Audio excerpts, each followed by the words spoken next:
한번 인사해 주시고.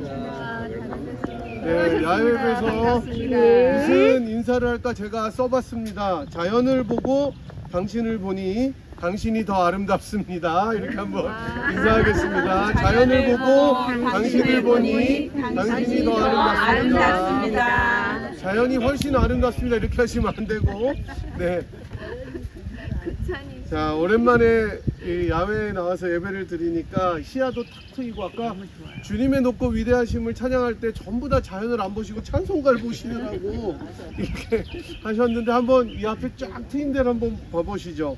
어제까지 너무 더웠었는데 그래도 오늘 선선하게 이렇게 정말 예배 드리고 식사하기 좋게 이렇게 하나님께서 날씨를 허락해 주셔서 많은 이민교회 교인들이 이게 목사님의 영성이라고 생각하는 잘못된 생각을 가지고 있는데, 오늘은 그렇게 생각하셔도 될 것 같아요.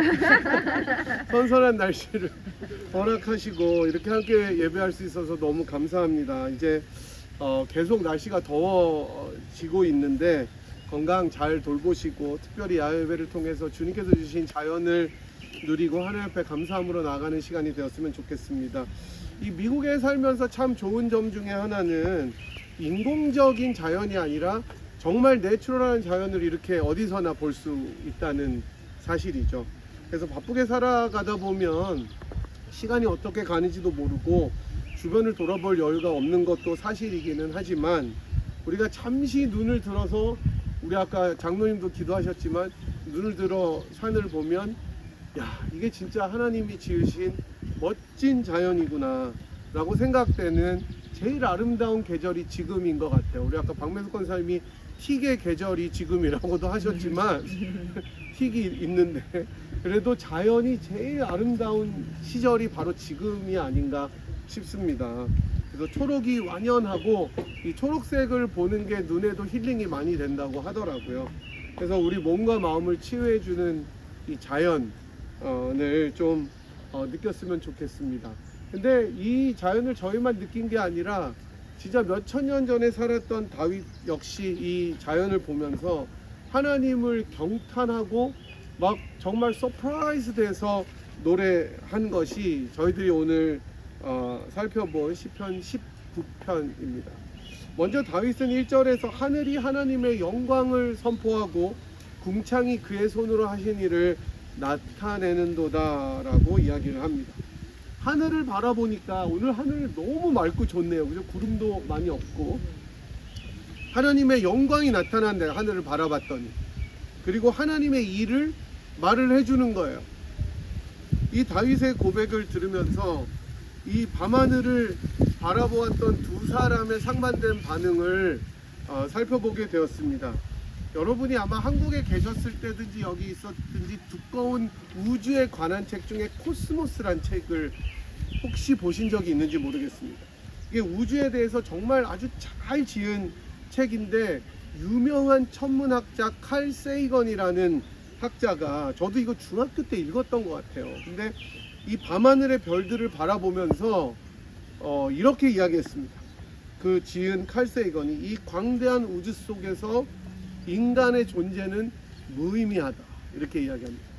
얼마나 우주가 광활하고 측량할 수 없는지 인간이라는 존재는 그 우주에 비해서 볼 때 미미할 뿐 아니라 아예 무의미할 정도로 작다라고 이야기하는 것이죠.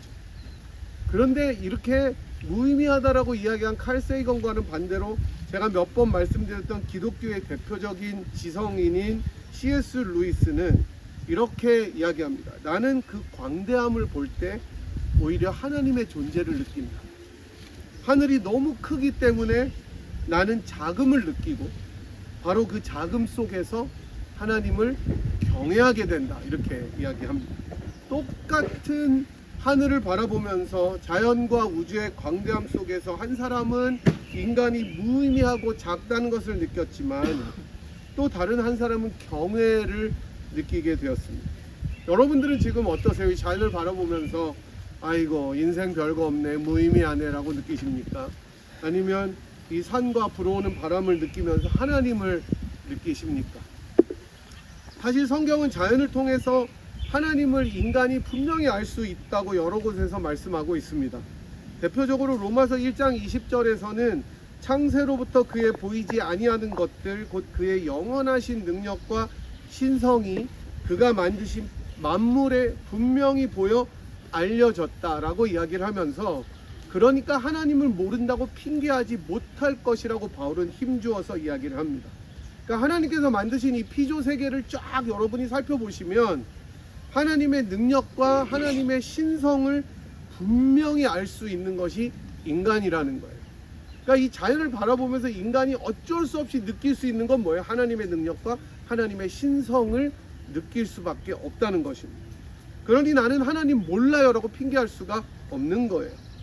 또 사도행전 17장에도 이런 비슷한 이야기가 나오는데, 바울이 그리스의 아테네 가서 전도를 하는데 여러 사람들 앞에서 기독교를 변증하는 장면입니다. 여기서 바울은 모든 것을 하나님께서 지으셨고 그 지으신 것을 보면 하나님을 찾을 수 있다 이렇게 이야기를 합니다. 그러니 자연을 보면 하나님을 알 수 있는 것이 인간입니다. 그래서 우리는 오늘 이 멋지고 아름다운 이 자연, 그리고 탁 트인 곳에서 예배를 드리면서 자연을 만드신 살아계신 하나님을 더 깊이 생각할 수 있고 그 앞에 경외함으로 나아갈 수가 있는 것입니다. 이제 이어지는 2절부터 4절 상반절에는 이 사실을 더욱 뚜렷하게 다윗이 노래합니다. 비록 언어와 말씀도 없고 들리는 소리도 없어요. 누가 야 여기 하나님이 있어, 이쪽에 하나님이 계셔 라고 이야기하지 않아도 자연은 하나님이 있다고 이야기해주고 있다는 거예요. 이게 얼마나 멋진 일입니까? 언어도 없고 말씀도 없지만 자연이 하나님을 증거하는 거예요. 야, 얼마나 멋진 표현입니까? 그것을 비유적으로 아름답게 노래한 것이 2절부터 4절입니다. 여러분 2절부터 4절까지 한번 같이 읽어볼까요? 시작. 날은 날에게 말하고 밤은 밤에게 지식을 전하니 언어도 없고 말씀도 없으며 들리는 소리도 없으나 그의 소리가 온 땅에 통하고 그의 말씀이 세상 끝까지 이르도다. 하나님이 해를 위하여 하늘의 장막을 베푸셨도다. 여러분 이게 얼마나 아름답고 멋진 고백입니까? 비록 자연에서 그 어떤 소리나 말로 하나님의 존재를 이야기해 주지 않더라도 바라보고 조금만 생각을 해도 그 속에서 하나님의 존재를 느낄 수 있다는 놀라운 찬양입니다. 이어지는 5절과 6절도 그렇습니다. 해를 보면서도 하나님을 알 수 있다고 이야기하는 것입니다. 이렇게 1절부터 6절까지 쭉 저희가 읽은 내용을 신학적 용어로 한마디로 딱 이야기를 하면 이것을 자연계시라고 이야기합니다. 이 자연계시는 일반 은총, 영어로 common grace라고 이야기할 수도 있는데, 하나님께서 믿는 자나 믿지 않는 자들에게 모두 공평하게 내려주시는 계시와 은총입니다. 그러니까 우리 예수님께서도 하나님께서 악인에게도 비를 주신다고 말씀하셨는데, 이 땅에서 살아가는 사람 모두에게 똑같이 내려주시는 하나님의 계시요 은총입니다. 아무리 악한 사람한테도 비가 와요. 우리가 죄를 지어도 비가 오고, 이 산소를 하나님이 믿는 사람들한테만 공급해 주신다고 생각해 보십시오. 여기 산책 다니는 사람 절반 이상 다 죽습니다. 산책을 못 다니죠. 하나님은 그렇게 너그러우신 분이에요. 자기를 믿지 않아도, 자기를 대적해도 살아갈 수 있는 방편을 제공해 주십니다. 만약 하나님께서 우리처럼 편애하시고 좋아하고 사랑하는 사람에게만 은총을 내려주시면 믿지 않는 사람들이 자연을 누릴 수도 없을 것입니다. 하나님을 진정으로 알아간다는 것은 우리가 서로 상생할 수 있다는 것입니다. 서로 함께 살아간다는 것이 무엇인지를 깊이 깨달아 아는 것이 하나님을 아는 것입니다. 요즘 한국이나 미국이나 전 세계 정치를 보면 얼마나 상생이라는 것이 중요한 가치인지를 깨닫게 됩니다. 서로를 긍휼히 여기고 포용하고 용납해 주는 것이 참된 가치인 것을 더 잘 알게 돼요. 서로 분열시키고 각을 세우고 비난하고 불평하고 원망하고 손가락질하는 것이 아니라, 우리 아까 장로님 기도하셨을 때 똘똘 뭉치도록 함께 살아갈 수 있도록 해주는 것, 제너러스하게 서로를 받아주는 것, 동일한 은혜로 사람을 대해주는 것이 얼마나 하나님을 닮아가는 일인지를 깨닫게 되고, 이것이 바로 하나님의 성품이고 그를 닮아가는 하나님의 자녀들의 성품이 되어야 되는 것을 알게 됩니다. 우리가 이 자연 속에서 하나님의 숨결을 느낄 수 있다면 그 자비와 은총을 다른 사람들과도 나눌 수 있어야 됩니다. 주님처럼 긍휼히 여기고 용납하고 기다리고 함께 살아가는 것, 그것이 오늘 우리가 이 야훼를 통해서 깨달아야 될 삶의 길이라는 것이죠. 이렇게 하나님의 일반 계시가 드러난 자연을 보면서 마땅히 하나님을 알아가고 찬양해야 될 사람들은 도리어 하나님을 경배하는 대신에 피조물로 지어진 자연을 숭배하게 됩니다. 그게 참 이상한 거예요. 하나님을 알아야 되는데 하나님이 만드신 거를 경배해요.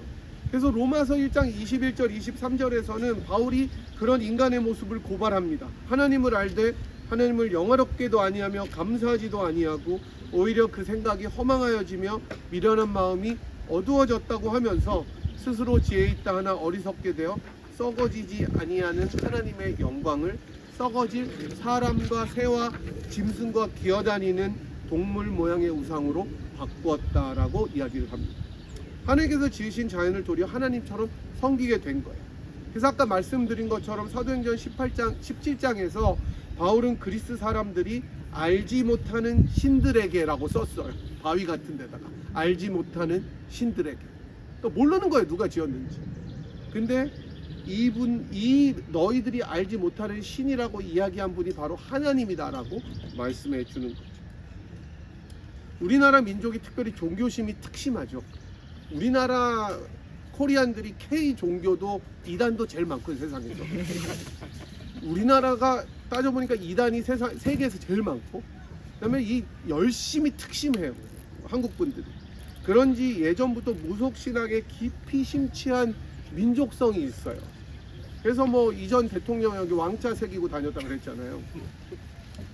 이게 근데 긍정적으로 표출되어서 나타난 것 중에 하나가 새벽 기도입니다. 전 세계에서 거의 찾아볼 수 없는 것들 가운데 하나가 한국의 새벽 기도예요. 그러니까 예전에 조상들이 정한수를 떠놓고 지극정성으로 새벽마다 지성을 드린 것이 기독교에서 토착화가 되어서 긍정적으로 나타난 게 새벽 기도죠. 근데 이제 부정적인 면들도 있어요. 무속신앙들이 부정적으로 영향을 끼치게 되면 하나님 말씀에 귀를 기울이는 게 아니라 내 감정과 경험에, 마음에 흔들리게 되는 결과를 가져오게 됩니다. 맨날 불안하고 찝찝해요, 이런 사람들. 그래서 오늘 19편은 6절이 끝난 다음에 7절부터는 자연의 계시보다 더 위대한 하나님의 말씀, 율법의 우월함을 이야기해주고 있습니다. 이런 것은 우리가 자연을 바라보기만 함으로써 하나님을 알기는 알지만 완전하게 알 수는 없다는 것을 가르쳐 줍니다. 그래서 칼빈은 이렇게 얘기를 해요. 시력이 약한 사람이 안경을 통해서 사물을 완전히 뚜렷하고 클리어하게 잘 보게 되는 것처럼 하나님을 가장 잘 이해할 수 있는 길은 뭐냐 하면 성경이라는 것입니다. 다시 말씀드리면 우리는 자연에서도 하나님을 알 수 있지만 그보다 더 확실하게 하나님에 대해 알 수 있는 것은 성경을 통해서입니다. 그래서 오늘 우리는 두 마리 토끼를 다 잡은 거예요. 감사하게. 자연도 보고 성경도 보기 때문입니다. 성경을 통해 우리는 하나님을 알 수 있고 그분의 뜻과 영광을 볼 수 있게 됩니다. 그런데 우리 예수님께서 성경에 대해서 뭐라고 말씀하셨어요? 우리가 엠마오로 가는 두 제자를 만난 이야기에서 보았던 것처럼 리딩 지저스 성경 공부를 통해 늘 매번 배우는 것처럼 성경은 예수님에 대해서 말씀하고 있습니다. 요한복음 5장 39절에서 그래서 우리 주님께서는 너희가 성경에서 영생을 얻는 줄 생각하고 성경을 상고하거니와 이 성경은 곧 누구에 대해서 증거하는 거라 그래요? 내게 대해서 증거하는 것이로 이렇게 말씀합니다. 성경은 예수님에 대해서 증거하는 거예요. 그렇기 때문에 우리는 오늘 자연을 보고 감탄하고 찬양하고 놀랄 뿐만 아니라 그것이 우리를 하나님 말씀으로 이끌도록 인도해야 됩니다. 자연은 분명히 하나님의 영광을 드러내지만 그 자연만으로는 우리가 죄인이라는 사실, 우리가 구원이 필요하다는 사실, 그 구원이 예수 그리스도 안에 있다는 사실까지는 알 수가 없기 때문입니다. 그래서 다윗은 시편에서 이렇게 얘기한 다음에 7절부터 하나님의 율법과 말씀의 완전함을 이야기합니다. 이게 특별 계시입니다. 이거는 하나님께서 선택한 이들에게 주시는 은혜예요. 특별 계시란 하나님께서 구체적으로 말씀하시고 계시한 것으로 성경이 그 핵심입니다. 그리고 이 특별 계시의 중심은 누구냐면 예수님이십니다. 예수님은 하나님의 말씀이시고 로고스로 세상에 오셔서 요한복음 1장 1절에서 말씀드린 것처럼 태초에 말씀이 계시는데 이 말씀이 하나님과 함께 계셨으니 이 말씀은 곧 하나님이다라고 말씀하십니다. 그리고 그 말씀은 육신이 되어서 우리 가운데 거하셨습니다. 하나님의 말씀 곧 하나님 자신이 그분이 육신을 입고 이 땅에 오셨기 때문에 우리는 여기서 하나의 선명한 그 플로우, 흐름을 보게 됩니다. 자연에서 말씀으로 그리스도로, 하늘을 보는 눈에서 성경을 펼치는 손으로 예수를 만나는 하트로, 자연을 통해 하나님의 영광을 보았고 말씀을 통해 하나님의 뜻을 알게 되고 그 모든 계시의 절정이 바로 예수님이라는 사실을 믿게 되었습니다. 이렇게 우리는 시편 19편을 통해서 하나님께서 하늘의 해와 바람과 들꽃과 숲의 고요한 속삭임을 통해서 우리들에게 끊임없이 말씀하시고 계시다는 것을 알게 됩니다. 하지만 이 자연을 통해 비로소 나타나는 그리고 드러나는 하나님의 자비와 위대하심은 그리스도 안에서 완전하게 나타납니다. 그래서 히브리서 1장 1절에서 2절은 옛적의 선지자들을 통해 여러 부분과 여러 모양으로 우리 조상들에게 말씀하신 하나님이 이보는 날 마지막에는 아들을 통하여 우리에게 말씀하셨다고 말씀하십니다. 자연을 통해 말씀하신 하나님은 결국 아들 예수님을 통해 우리들에게 직접 찾아오셨어요. 자연을 통해서도 다 알 수 없기 때문에 우리들의 눈을 밝히시기 위해서 찾아오셨어요. 근데 그분은 하늘보다 더 높은 영광이시고 빛보다 더 밝은 진리시고 온 세상이 들어야 될 복음 자체이십니다. 그래서 시편 19편은 단지 자연의 아름다움에서 스탑하지 않고 우리를 성경으로, 성경이 증거하는 예수 그리스도께로 인도합니다. 자연은 소리 없이 말하지만 성경은 분명히 선포합니다. 이는 내 사랑하는 아들이니 너희는 그의 말을 들으라. 사랑하는 여러분, 오늘 이 야외 예배가 우리들에게 그냥 단지 하나의 추억이 아니라 자연을 통해 하나님의 숨결을 느끼고 성경을 통해 예수님을 바라보고 그 안에서 새로운 삶의 방향을 다시 세우는 시간이 되었으면 좋겠습니다. 그의 소리가 온 땅에 통하고 그의 말씀이 세상 끝까지 이르도다라는 말씀이 지금 이 자리에 있는 우리 모두에게 들리는 음성이었으면 좋겠어요. 하지만 이 은혜가 오늘로 우리가 끝나지 않기를 또한 소원합니다. 오늘 우리가 본 자연은 내일도 모레도 우리가 살아가는 모든 삶의 현장에서 우리를 기다리고 있습니다. 우리가 오늘 한번 하늘을 바라보면서 주님 오늘도 제게 말씀해 주세요라고 기도해 보시기 바랍니다. 산책 이따가 하실 텐데 눈에 띄는 들꽃이나 나무를 보면서 그 꽃에 있는 거 따먹지 마시고 그 속에서 하나님의 성품을 마음속에 메모해 보십시오. 하루 한 절의 말씀을 품고 자연 속에서 주님을 묵상하는 습관을 가져 보십시오. 그럴 때 자연은 우리들의 어떤 백그라운드가 아니라 하나님이 우리에게 주신 말씀의 통로가 될 거예요. 이 은혜가 오늘뿐 아니라 우리들의 일상 속에 살아 숨쉬기를 간절히 축복합니다. 아멘. 저희들 그러면 함께 찬양하시고 일어나지는 않겠습니다. 오늘은 같이 찬송가 64장 기뻐하며 경배하세 찬양하시고 잠깐 기도하고 축도로 예배를 마치도록 하겠습니다. 찬송가 64장 기뻐하며 경배하세 찬양하겠습니다. 기뻐하며 경배하세 영광의 주 하나님 주 앞에서 우리 마음 피어나는 꽃 같아 죄와 슬픔 사라지고 의심 불을 거치니 변함없는 기쁨의 주 밝은 빛을 주시네 땅과 하늘만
힘찬 찬송 부르니 주의 사랑 주인 되어 한밤 되게 하시네.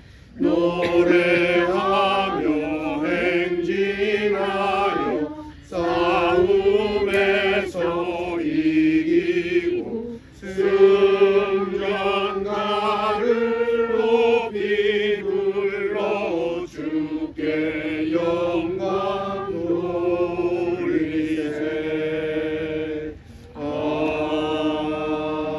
아멘.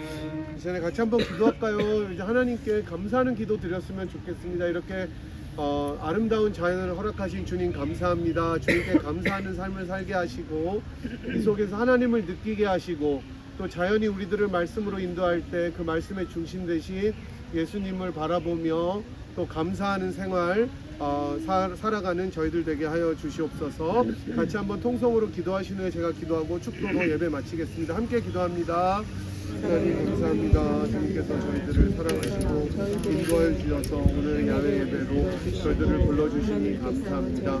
자연이 정말로 소리가 있지 않아도 우리들에게 아버지 하나님 참으로 하나님을 증거하며 하나님을 노래하는 것을 바라보며 감사합니다. 이렇게 좋은 환경 아름다운 곳에서 살아가게 하심을 감사드리고 우리가 그럼에도 불구하고 주님 앞에 원망한 모든 것들을 다시 한번 회개하오니 우리가 주님을 찬양하며 그 자연이 이끄는 예수 그리스도를 더 깊이 만날 수 있는 저희들의 인생이 될 수 있도록 인도하여 주시옵소서. 하나님 저희가 주님을 더 알아가며 자연을 바라보며 사랑할 수 있는 저희들이 될 수 있도록 도와주시고 또한 저희들의 삶 속에 하나님을 더 깊이 묵상하며 사랑하며 그 우리를 자연이 이끄는 그리스도께로 아버지 하나님 참으로 인도함을 받아 온전히 하나님의 능력으로 살아갈 수 있는 저희들의 인생이 될 수 있도록 인도하여 주시고 사모할 수 있도록 축복하여 주시옵소서.